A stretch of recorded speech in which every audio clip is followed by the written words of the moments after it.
three comments in today's video. One is about switching collateral. The second is asking to justify sending a defaulted COVID EIDL to the U.S. Treasury for collections. And the third is SBA's failure to respond after bankruptcy. Put my glasses on. Okay. Hi, I'm Trevor, the EIDL expert. On today's video for small business owners with a COVID EIDL, I'm going to discuss some comments we recently received on our YouTube videos.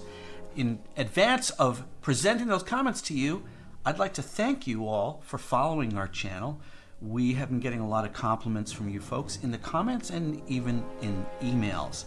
And especially at this time when there seems to be a dearth of information available for you small business owners with COVID loans, we truly appreciate it when you reach out to us and compliment us and express gratitude and appreciation for these videos.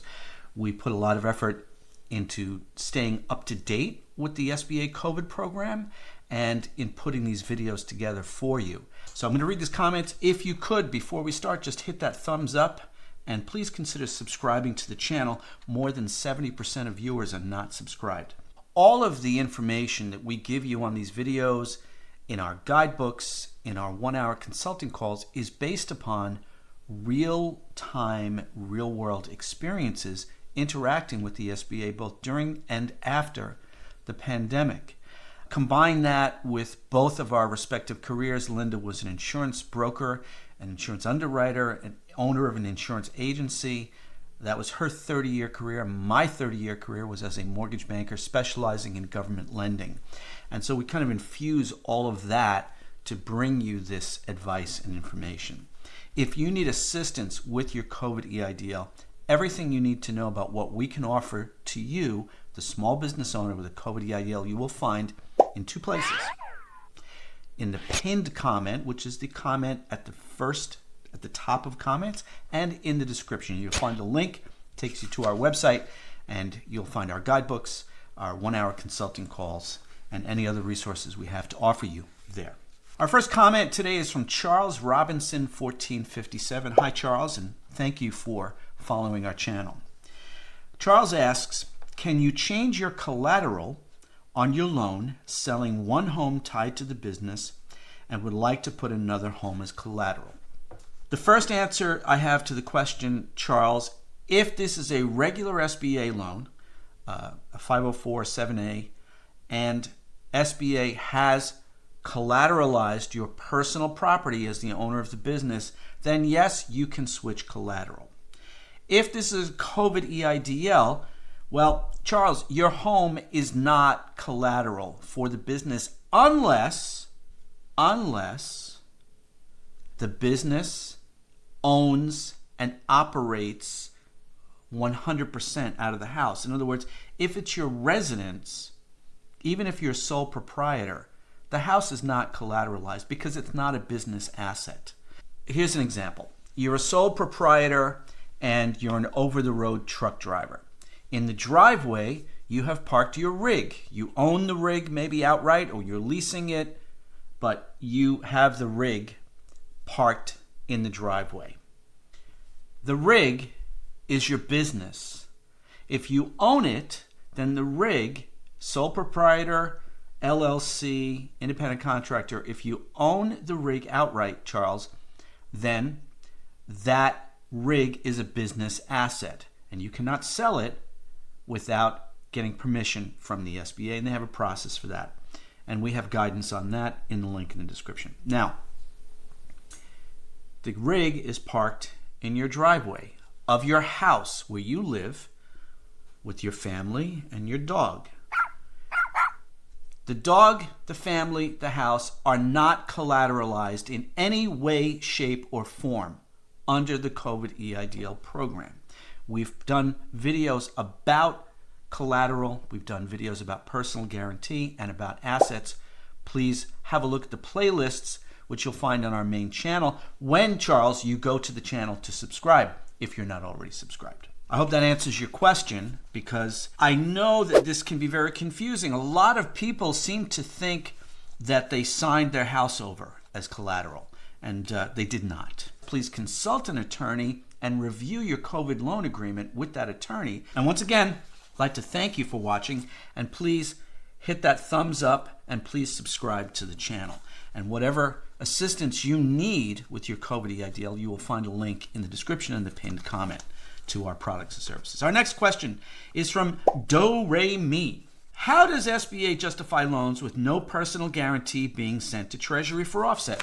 Well, it's really not a matter of SBA justifying that. It's the federal government. Because ℬ𝒦𝒦𝒦𝒦𝒦📂, you borrowed money from the American taxpayer through the mechanism of the SBA and the United States government. And all federal debts that go into default are managed by the United States Treasury's Bureau of Fiscal Services for the purpose of collecting those debts. In a sense, the Bureau of Fiscal Services is the collection agency of the federal government, and separate and apart from the fact that they might hire an outside private collection agency to communicate the debt collection process. And we saw that in 2024 when SBA shipped over 860,000 COVID EIDLs to Treasury for collections. In my opinion, due to SBA's mismanagement of the repayment program, and you will find numerous videos we did last year and we have still done this year in 2025 about that problem.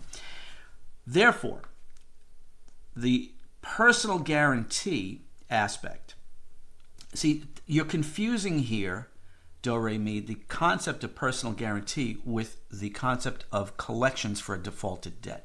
Personal guarantee meant that a business owner that was an owner of a corporate entity and the loan was greater than $200,000, that business owner, that shareholder, that member of that LLC, that partner in that LLP, basically put their hand up and pledged that, hey, in the event that my corporation, my LLC, my LLP does not pay this debt, I, as a shareholder, owner, member, say that I will make the payments. That's what a personal guarantee is. But there's nothing in effect on you as a shareholder, member, owner of that company that says that you have guaranteed. And we've done 3 videos earlier this year, personal guarantees parts 1, 2, and 3, that explains that further. The idea of a loan going to Treasury, it's not really a matter of SBA justifying it. It's a matter of the fact that this debt has to go to the Treasury to be collected, and how Treasury chooses to enforce collections is a whole other process. I hope that answers your question. And again, folks, thank you for all tuning in. If your small business got a COVID EIDL and you need assistance with your COVID EIDL, you can find a link in the description to our products and services. Everything we have to offer you to help you through the good, the bad, and the ugly. Our next question is from ℬ𝒦𝒦𝒦𝒦📂. That's a really cool name. ℬ𝒦𝒦𝒦𝒦📂. I like that. I like how it's kind of musical. ℬ𝒦𝒦𝒦📂. Hello, Trevor. I filed personal Chapter 7 in bankruptcy February 2025. I'm very sorry to hear that, ℬ𝒦𝒦𝒦📂, which included my EIDL loan since I am the owner and a personal guarantor. My case was discharged last week. Well, congratulations. I hope that you are sleeping better as a result of this legal action that you've taken to unburden yourself from this nightmare that you don't deserve, Sunday. I have made multiple attempts to contact the SBA for guidance on how to proceed with turning over our inventory, but unfortunately I have yet to receive any response. The lack of communication from the SBA has been extremely frustrating. Please let me know if you have any advice or can point us in the right direction. Thank you, Aaron. Oh, Sunday, I apologize. So your name is Aaron. Okay, Aaron. Your attorney screwed up. Okay, Aaron? Call your attorney, because your attorney was responsible to take care of this issue about the inventory. Now, as far as I know, there is no mechanism where you turn over your inventory to the SBA. That's not how it works. Essentially, what you do is you get permission from the SBA to sell the inventory, get cash for it, and pay that money into the COVID loan. But you've discharged the COVID loan. So your attorney really screwed this up. And folks, we've said this 1,000 times. Please share our videos with your attorneys and your accountants.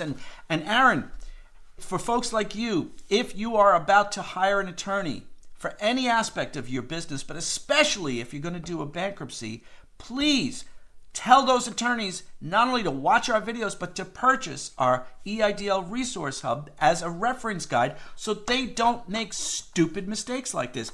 I don't understand why your attorney didn't pick up the phone and contact the SBA and say, hey, and frankly, where was the trustee of the court in the bankruptcy? Again, I'm not an attorney, it's not legal advice, but what I've learned from attorneys who've been on 1-hour phone calls with me and a client who booked a call, these attorneys have advised me that the court assigns a trustee to recapture any assets, any cash that can be used to lower the amount of debt that is discharged in a bankruptcy. So where was the trustee? Where was your attorney? Again, I want to thank you all for tuning in and for your comments. If you need assistance, the link in the description will take you to our website.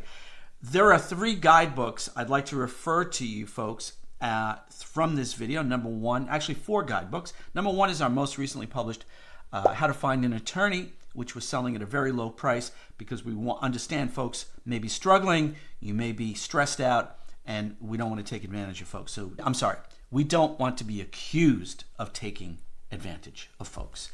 And more on that in another video. The other 3 guidebooks you might be interested in is Compliance, Fight Back, and Bankruptcy. These are all available through the link in the description and the pinned comment. I'm Trevor, the EIDL expert, and thank you for tuning in. I'm going to go in the kitchen and make quinoa salad.